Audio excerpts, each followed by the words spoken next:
What's up guys, welcome back to another episode of How to ADC, and this week we are actually going to go over wave states part 2.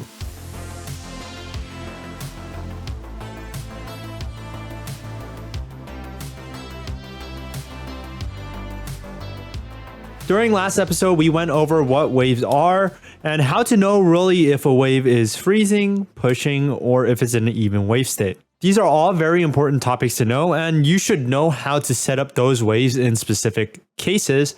So if you did not watch that video before, I heavily suggest watching that before we go into this video. This is because this video is actually going to go over more in-depth topics like slow pushing a wave, syncing waves, and setting up your recalls efficiently. Now, these are all topics that tie in together, and these are very important for actually climbing in League of Legends. So to start off with, let's learn how to actually slow push a wave and what slow pushing a wave really is. As you guys can tell, slow pushing is a concept of pushing. However, you're just doing it slowly. You know what I mean? What I mean by this is you're just going to be hitting the minions when they are dying, rather than you're just auto-attacking them at all times. This is not that different from pushing, but has a lot of different nuances and things you have to pay attention to. And obviously, like a lot of planning and stuff have to get involved with that. And we are going to be actually discussing all of these things in this video. But first of all, we should try to ask ourselves what really are the benefits of slow pushing a wave. Now, this is a strategy in League of Legends that's mainly used to get free recalls and also to dive your enemy laner. This is because when you are slow pushing a wave, you are going to be building up a huge wave of minions, and these wave of minions could actually be used to tank the tower, and subsequently, you just dive them like that. This is because with huge wave on dives, most likely you are going to be higher level and they are going to be lower level.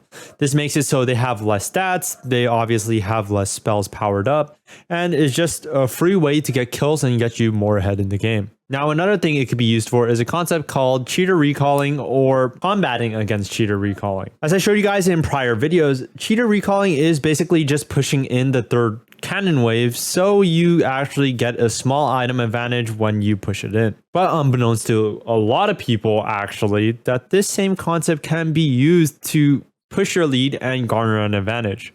This is because all cheater recalling really is just slow pushing a wave into tower so you can actually reset because there's a huge wave under tower and basically they can't clear it in time. So let's just say at any point of the lane we want to start obtaining an advantage.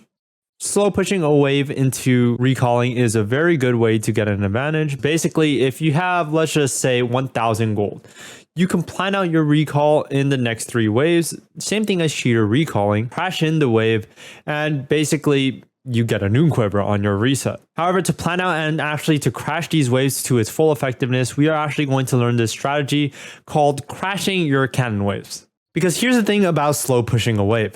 The thing is, if you start slow pushing a wave on the cannon wave, the wave will actually end up pushing too fast because cannons have a lot of impact on the wave.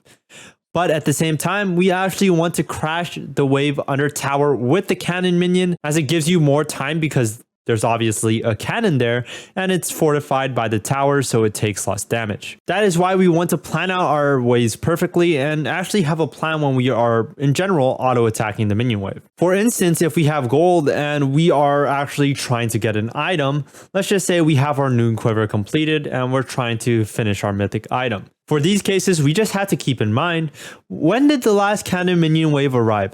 Was it 1 wave ago, 2 waves ago, or did it just arrive? This is basically so we can actually plan out a recall and lose as little as minions as possible so we could get a bigger lead in our laning phase. And this is done by slow pushing a cannon wave.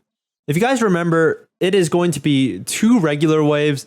So a regular wave is 6 minions, and then on the third wave, it's actually going to be a cannon wave, which is going to be 7. Slow pushing on the first wave actually gives us an ample amount of time to crash the third wave or the cannon wave into tower and just get ourselves a small little lead.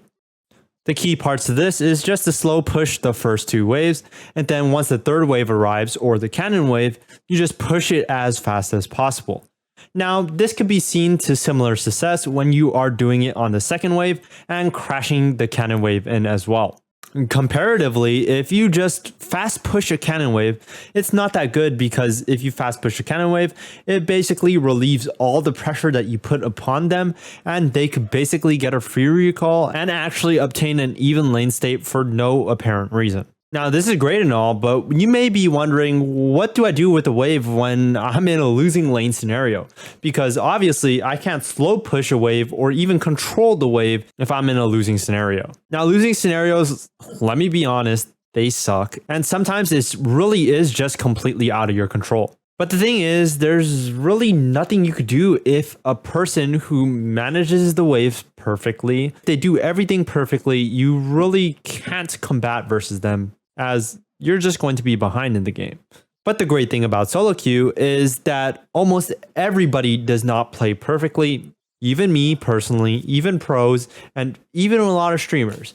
They take the game a lot more lax, and they don't actually plan out their minion waves to their fullest potential, and we can actually take advantage of that. In many losing lane scenarios, the winning team actually gets very, very complacent over their wave management scenarios, and taking advantage of that is actually fairly easy, but a very important and key part to becoming a good ADC player. And to do this, I am actually only going to be teaching you one tip to basically recover your HP for free or to get a free item advantage. And that is going to be recalling right before the cannon minion wave comes. Now, to actually take advantage of this strategy, they actually have to be pushing in every single wave.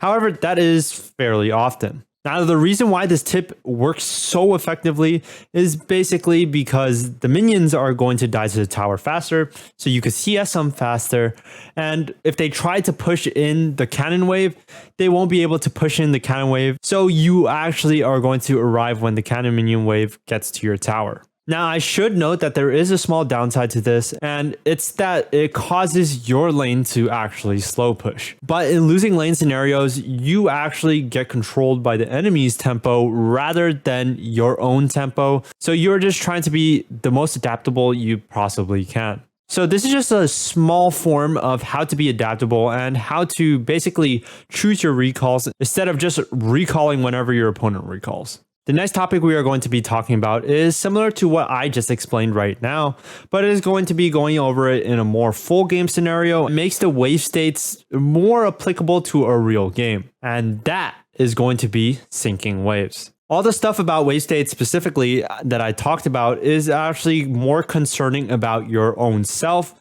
but League of Legends is a team game, and we actually had to learn how to mesh our gameplay together and all our strategies together to mesh well with our teammates and just to play better with our teammates. Now, doing this is not very easy because you have to understand the tempo of your jungler, your mid laner, and your support at all times, which basically means you have to have good map awareness. This is a very tricky topic to discuss as it's not something that is very easy to explain, but something that you need to learn when you are playing ADC and want to become a better player in general. So to look at this, we are actually going to look at two different examples of both our jungler tempo and our mid laner tempo and how we should play and act accordingly. The first one we are going to look at is jungle. So in this specific case, our jungler is clearing top side down. Basically, this just means that he's going to be starting in our top side and then clearing downwards. And let's just say that the enemy jungler is actually clearing from bot side upwards. In this specific scenario, we actually want to freeze our lane because our jungler is going to be clearing downwards, and pushing our wave basically means nothing. However, even if we are winning and we freeze the lane, they basically can never touch the minion wave, and it just sets our jungler up for a free kill. On the other hand, let's just say both junglers are starting on top side. In this scenario, freezing is not going to be that great. Oftentimes, more than not, the enemy jungler is going to fight over the scuttle crab with our jungler, and we have to have priority to make sure we get that scuttle crab and to win that river fight. To do that, we actually want a pushing lane scenario where we want to plan out a slow push and crash on the third wave to actually get priority for the scuttle crab. This is applicable to a lot of mid laners as well, especially if they are ahead and playing assassins, but to a more complicated extent. The hard part about syncing our waves with our mid laner is that we actually have to take into account the wave control and how our mid laner wants to play alongside with how we want to play with our wave. For example, if we see our assassin mid laner who is ahead, slow pushing a wave to get it under tower, and obviously looking for a roam bot lane, what do we want to do? Well, there are two things we could do. We could actually freeze the lane, or we could slow push and set up an easy dive and make them lose even more resources than freezing would. You may be wondering though, if our mid laner slow pushes and we slow push, doesn't that make the mid laner late on the play? No, it does not. This is because mid lane minions actually arrive faster than side lane minions by around a 10-second interval. This basically means that if you understand that your mid laner is slow pushing a wave and you build up a slow push as well, they basically lose 3 whole minion waves. Your mid laner gets a kill, your ADC gets a kill, your support gets a kill, and you're just in a very, very good scenario. And basically, that's a game-winning scenario from that one play. Now, that's going to be covering all we are actually going to be talking about on this episode of How to ADC. Just keep in mind that syncing waves and playing with your teammates is very, very, very hard to do, and is something that makes it so you need a lot of adaptability in this game. But in general, that's just the key part about wave states and how you play it. It's just being adaptable. Thank you guys very much for watching and have a great day.